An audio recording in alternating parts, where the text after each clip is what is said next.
ન તો માવા ન તો ચાસણી ના તો જશે મલાઈ, મોઢામાં મૂકતા ઓગળી જશે એવી જબરજસ્ત મીઠાઈ તમે ક્યારેય નહીં ખાધી હોય. તો ગરમીની સિઝનમાં આપણે કેરીનો જ્યુસ, આઈસ્ક્રીમ, ગુલ્ફી એ તો આપણે બનાવતા જ હોઈએ છીએ, પણ આજે હું તમારી માટે લઈને આવ્યો છું ખૂબ જ ટેસ્ટી અને એકદમ સરળ કેરીની એવી મીઠાઈ જેને તમે ખૂબ જ ઓછી સામગ્રીથી બનાવી શકો. આ મીઠાઈ એકવાર ખાશો તો ખાતા જ રહી જશો.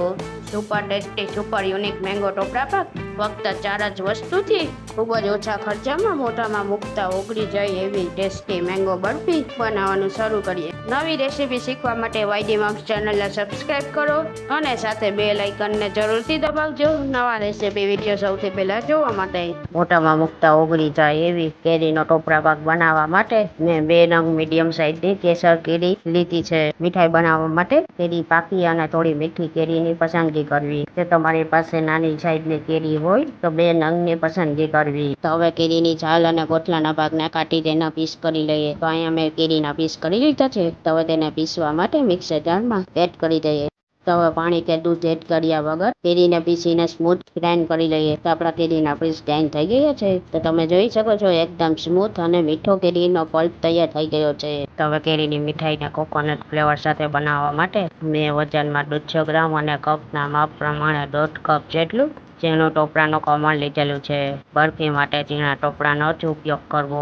જો તમારી પાસે જાડું ટોપરાનું છીણ હોય તો તેને મિક્સર જારમાં પીસીને આ રીતના ઝીણું કરી લેજો. તો હવે સૂકા ટોપરાના છીણને બરફી માટે સોફ્ટ કરવા માટે મેં અહીંયા અડધા કપ જેટલું સહેજ ગરમ દૂધ લીધેલું છે. તેને છીણમાં એડ કરીને છીણને દૂધ સાથે સારી રીતના મિક્સ કરી લઈએ. તો આપણું છીણ સારી રીતના મિક્સ થઈ ગયું છે. હવે છીણને દૂધમાં 5 થી 10 મિનિટ માટે રહેવા દઈએ એટલે સોફ્ટ થઈ જશે. હવે મીઠાઈમાં કણ પણ એડ કરવા માટે મેં અડધા કપ જેટલી ખાંડ લીધેલી છે. તેને મિક્સર જારમાં એડ કરી દઈએ. સાથે મેં અહીંયા 2 નંગ એલચી દાણા લીધા છે.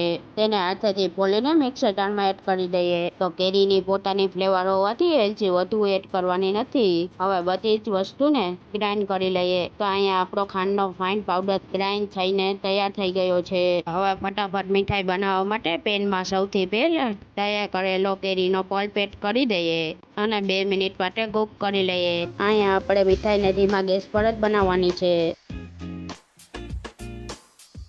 તો અહીંયા આપણો કેરીનો પલ્પ કૂક થઈ ગયો છે.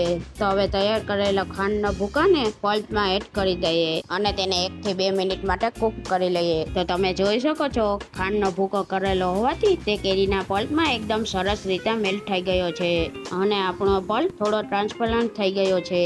તો આ સમયે એક ટોપરાના છીણને લઈ લઈએ. તો તમે જોઈ શકો છો ટોપરાનું છીણ દૂધમાં સારી રીતના પલળીને સોફ્ટ થઈ ગયું છે. હવે તેને પેનમાં એડ કરી દઈએ અને બધી વસ્તુને મિક્સ કરી લઈએ. તો બધી જ વસ્તુ મિક્સ થઈ ગઈ છે. હવે આપણે મિશ્રણને ત્યાં સુધી હલાવવાનું છે જ્યાં સુધી તે ડ્રાય ન થઈ જાય. તો લગભગ 5 થી 7 મિનિટ જેવું થઈ ગયું છે. મિશ્રણ ડ્રાય થઈને ભેગું થવા લાગ્યું છે. હવે બરફીને એકદમ ટેસ્ટી બનાવવા માટે મેં અહીંયા 4 મોટી ચમચી જેટલો મિલ્ક પાવડર લીધો છે. તો બજારમાં 10 રૂપિયાનું પેકેટમાં મિલ્ક પાવડર સહેલાઈથી મળી જતું હોય છે. તેને એડ કરીને મિક્સ કરી લઈએ. તો બરફીના મિશ્રણમાં થોડો મિલ્ક પાવડર એડ કરવાથી તે એકદમ સુપર ટેસ્ટી બની જાય છે.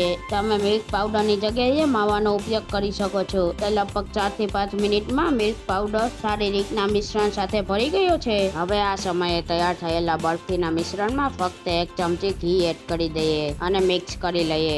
ઘી આપણા બરફીમાં મિશ્રણને સોફ્ટનેસ આપવાની સાથે તેને એક શાઇન આપે છે. તો બરફી માટે મિશ્રણ તૈયાર થઈ ગયું છે. તો તૈયાર થયેલા મિશ્રણને ચેક કરીએ તો આ રીતના ગોળ વળી જાય છે. મીન્સ તે બરફી માટે પરફેક્ટ કૂક થઈ ગયું છે. હવે ગેસની ફ્લેમ બંધ કરી દઈએ અને બરફીને સેટ કરવા માટે ટ્રેમાં ઘીને લગાવી દઈએ અને તમે ટ્રેની જગ્યાએ થાળીનો ઉપયોગ પણ કરી શકો છો. હવે મિશ્રણને પ્લેટમાં એડ કરી દઈએ અને ચમચાની મદદથી એક સરખા લેવલમાં કરી લઈએ. અહીંયા તમારે બરફીની થિકનેસ જે રીતના જોતી હોય તે રીતના મિશ્રણને પાથરવું. તો આપણું મિશ્રણ સારી રીતના પથરાઈ ગયું છે. હવે ઉપરથી થોડી બદામની કતરણને બરફી ઉપર ગાર્નિશ કરી લઈએ. હવે બરફીને સેટ કરવા માટે રૂમ ટેમ્પરેચર ઉપર 4 થી 5 કલાક માટે રહેવા દઈએ. જો તમારે જલ્દી હોય તો મિશ્રણને રેફ્રિજરેટરમાં 1 થી 2 કલાક માટે રાખીને બરફીને ફટાફટ સેટ કરી શકો છો. તો લગભગ 4 થી 5 કલાક જેવું થઈ ગયું છે અને તમે જોઈ શકો છો મિશ્રણ એકદમ સરસ રીતના સેટ થઈ ગયું છે. હવે છાનીની મદદથી મેંગો બરફી ટોપરા પાકના પીસ કરી લઈએ. તો છે ને આ મીઠાઈ બનાવી છેલી ના માવો ના ચસણી ના તો મલાઈનો ઉપયોગ કર્યા વગર જ મોઢામાં મૂકતા ઓગળી જાય એવી જબરજસ્ત મીઠાઈ તૈયાર છે. તો ગરમીની સિઝનમાં આપણે કેરીનો જ્યુસ, આઈસ્ક્રીમ, ગુલ્ફી તો બનાવતા જ હોઈએ છીએ, પણ સુપર ટેસ્ટી અને સુપર યુનિક મેંગો ટોપરા પાક બરફી ફક્ત 4 જ વસ્તુથી ખૂબ જ ઓછા ખર્ચામાં એકદમ મીઠાઈ વાળાની દુકાન જેવી મેંગો ટોપરા પાક તૈયાર થઈ ગયો છે. મારી આજની રેસીપી ગમી હોય તો મારી ચેનલને સબસ્ક્રાઇબ કરવાનું ન ભૂલશો. સાથે મારા વિડીયોમાં લાઈક અને કમેન્ટ કરી અને મારા વિડીયોના ફેમિલીમાં જરૂરથી શેર કરજો. ફરી મળીશું આવી એક નવી જ રેસીપી સાથે.